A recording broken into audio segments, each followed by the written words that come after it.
Fair's fair. Heads, I'll take it. Tailsies, all yours. Oh, yeah? You want to flip a coin to see who leads? It's my father's lucky coin. I wouldn't leave something like that up to chance. I don't. I make my own luck. I'm talking about the kind of city that idolizes a masked vigilante. Gotham City is proud of an ordinary citizen standing up for what's right. Gotham needs heroes like you, elected officials, not a man who thinks he is above the law. Exactly. Who appointed the Batman? We did. All of us who stood by and let scum take control of our city. But this is a democracy, Harvey. When their enemies were at the gates, the Romans would suspend democracy and appoint one man to protect the city. And it wasn't considered an honor, it was considered a public service. Harvey, the last man that they appointed to protect the Republic was named Caesar, and he never gave up his power. Okay, fine. You either die a hero, or you live long enough to see yourself become the villain. This town deserves a better class of criminal. And I'm gonna give it to him. Introduce a little anarchy. Upset the established order, and everything becomes chaos. Well, then everyone loses their minds. It's not about what I want. It's about what's fair! The world is cruel, and the only morality in a cruel world is chance. Unbiased, unprejudiced, fair. In this video, I am going to focus on one specific aspect of poker that is geared toward the so-called drawing hand, which Ace-King can indeed be viewed that way here, against the babiest of baby pocket pairs. My executive summary for the theme of this video overall is correctly betting on the come versus the dark side, whichever will be more beneficial to us by knowing who is the hero and villain of our specific story. Introduce a little random gambling fun when fitting because scared money don't make money, versus other tougher times, not throw good money after bad. Individualistic anarchy when we see a picnic basket in the far distance that we actually rather see get evenly distributed, versus state regulation when we see a nearby honeypot with our name on it and like our chances. Appearing capitalistic in our principles and shouting, every man for himself, when we actually want socialism in practice. Then the reverse of appearing socialist in principles, but actually want capitalism in practice by letting the state continue on with the status quo. The gambler actually prefers no method to the madness and ultimate freedom, while the investor wants controlled markets and insider trading. We always get at least free and random equality, but keeping what we actually earn, combining the best of both scenarios for us. All in before the flop, this classic coin flip, head-to-head Texas Hold'em matchup is pretty much a dead even heat, and we would essentially be indifferent between pocket twos and ace-king suited. Unbiased, 50-50, blind justice. But what if there is still action pending from a jury of our peers? Then what hand performs better? For an illustration of this one, but very important noteworthy incentive to be all in, or at least betting / raising, setting up a nice line before hitting our hand, think of our given theoretical example hand, but with the whole cards literally face up, both players ante one chip into the pot before the board comes out, but are left with one extra of the same denomination value, each to play out the future possible action. Which coin, or starting hand, would you rather just go all in with now? While the other wanting to see the 3 community cards first before deciding. The answer lies with the side that has more playability on future streets that can better gain from what is called an equity shift. The idea, as many poker players instinctively know, is that the pocket pair is mostly looking to dodge 6 outs left over the entire runout, versus the 2 overcards that are focusing on hitting anything to take the massive lead.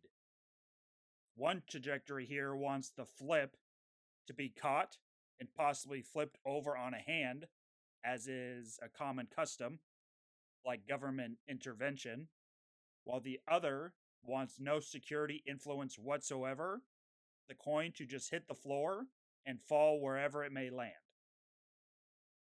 Shown here are the two most common flop types by far.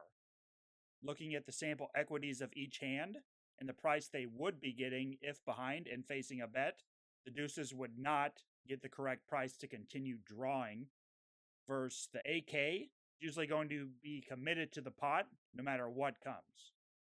The lonely pair of ducks can wave the white flag drastically more often when the gun is pointed at them.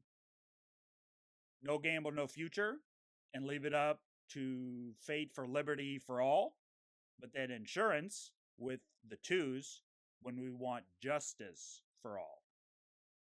This same concept, ideology, and overall strategy translates pre and post flop too, as well as even more so in the great game of Pot Limit Omaha. The waters are just a tad bit more splashy, as well as murky.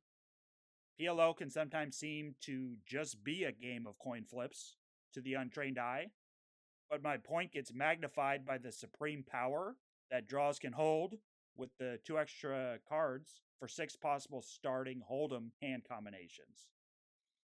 Pre-flop, the 3 overcard hand would generally prefer to be all in versus the lower pocket pair, just like the first hold'em example, for similar reasons as earlier, just not as drastically clear. More dark gray versus light gray instead of black and white. Jack-8-6 can more often flop Ace-King-Queen-9 dead, or on life support here because of Omaha versus Texas, but the playability is still greater due to the ratio of more often having only 2 immediate outs, only hitting an underpair and being able to fold, versus Ace-King-Queen-9 that can hit an Ace-King or Queen, will always have 3 overcards versus the Jacks and more drawing potential overall, resulting in commitment to the pot. Omaha tends to be a post-flop game though, due to both its nature and player pool tendencies, so the tilting of coins in one's favor is usually done by recognizing the incentive of heroes' own continuing hands connection to the flop. All of it immediately, and leave it up to the poker gods with no more decisions to be made to influence action, or wait for the turn in order to hopefully outmaneuver villains to better tiltly sway our equity or get away and lose the minimum. These 2 hands were flipping pre, and now are flipping post on the biggest action flop possible, where both parties are ready to wage war. Given this board, which hand would you rather use its playability and see the turn for a favorable equity shift? Top set versus 16 card wrap plus flush draw for a total of 21 outs to take the lead on the turn, and then dodge a board pair, or dodge it first and then hit the river.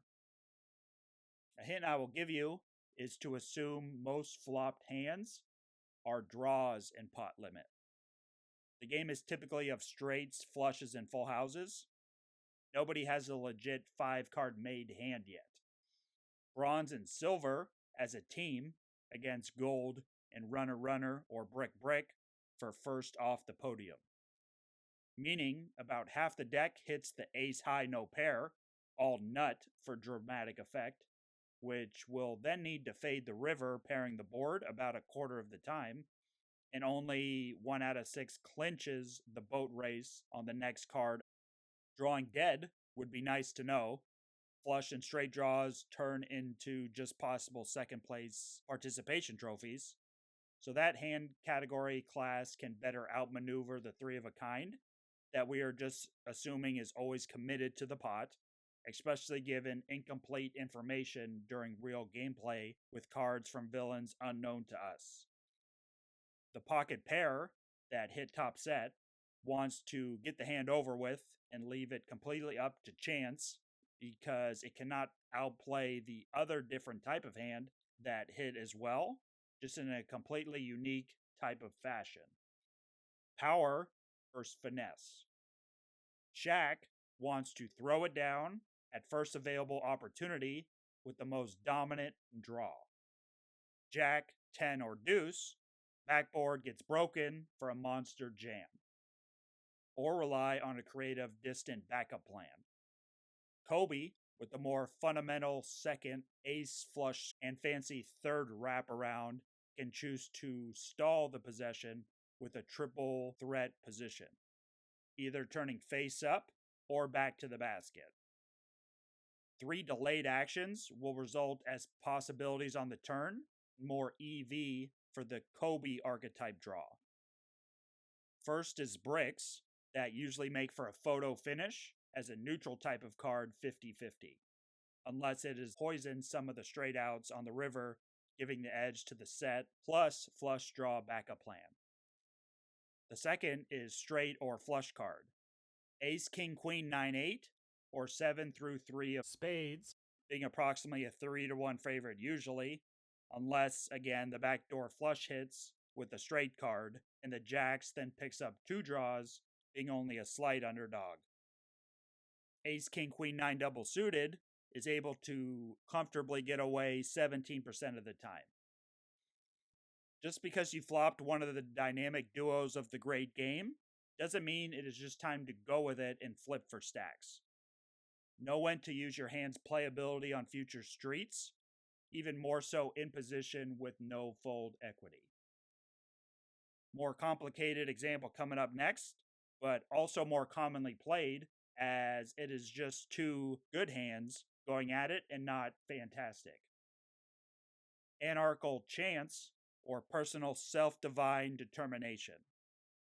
Our plan fully depends on what character given the hand. Your plan. Do I really look like a guy with a plan? I'm not a schemer. I try to show the schemers how pathetic their attempts to control things really are. You know what I noticed?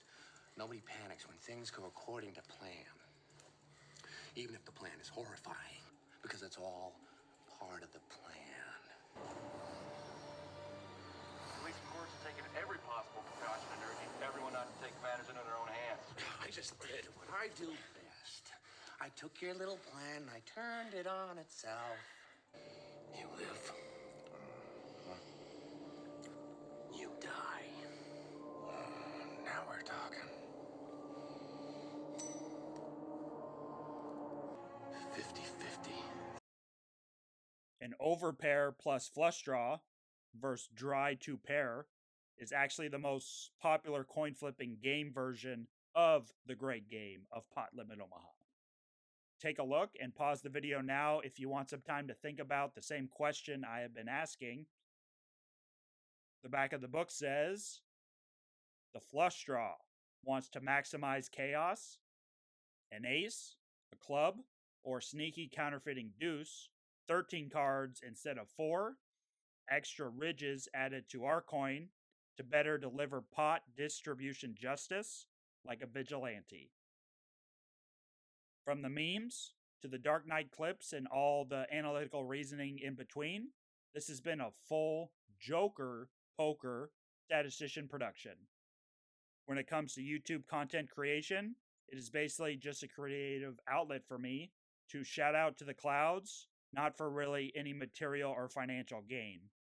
Philosophically and educationally, I would say, hero and villain both included and necessary for a story worth telling. Anarchy, no force and only cooperation during hands, is strongly encouraged to make the game of poker appear as it is just a 50-50 flip, completely evenly random. Just be prepared to either pull out the Joker card or shoot the Robin Hood arrow, flipping the trajectory of the flip. Joker, what do you do with all your money? You see, I'm a guy of simple taste. I enjoy, Fish, livestock, and chips, What's it? And you know the thing that they have in common? They're cheap. I'm only burning my half. All you care about is money. It's not about money. It's about sending a message. The Joker won. We bet it all on him. The Joker took the best of us and tore him down. The Joker cannot win. Gotham needs its true hero.